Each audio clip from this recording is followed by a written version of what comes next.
C'est Novosergueyevka, direction Krasnoarméïsk. Nos unités avancent sur un large front. La situation est extrêmement difficile pour l'ennemi. Cette déclaration du chef de la République populaire de Donetsk, Denis Pouchiline, résume la nouvelle phase de l'offensive russe. Si ce sujet vous est clair, abonnez-vous et partagez.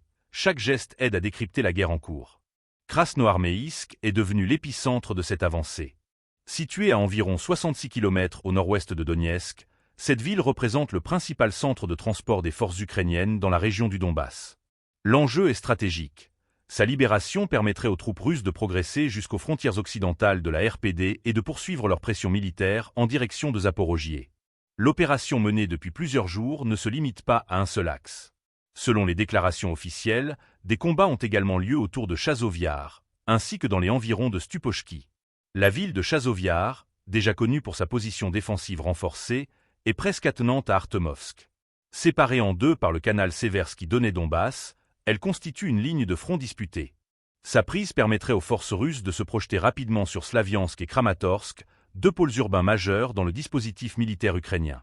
Pouchiline précise aussi que les troupes se rapprochent désormais de Konstantinovka, autre point logistique central pour les forces armées ukrainiennes. En contrôlant cette ville, l'armée russe pourrait intercepter une large partie du ravitaillement militaire transitant vers les zones les plus disputées du front nord. Du côté du ministère de la Défense russe, les dernières annonces confirment la progression. Plusieurs localités en République populaire de Donetsk sont désormais considérées comme libérées. Parmi elles, Novokrinka, Chervonahirka, Zaporozhye, localités distinctes de la capitale régionale, Perebudova, Yalta, Dilevka, Novosergueyevka et Shevchenko. Ces prises, bien que modestes en apparence, composent une mosaïque territoriale qui affaiblit progressivement la profondeur stratégique de l'armée ukrainienne.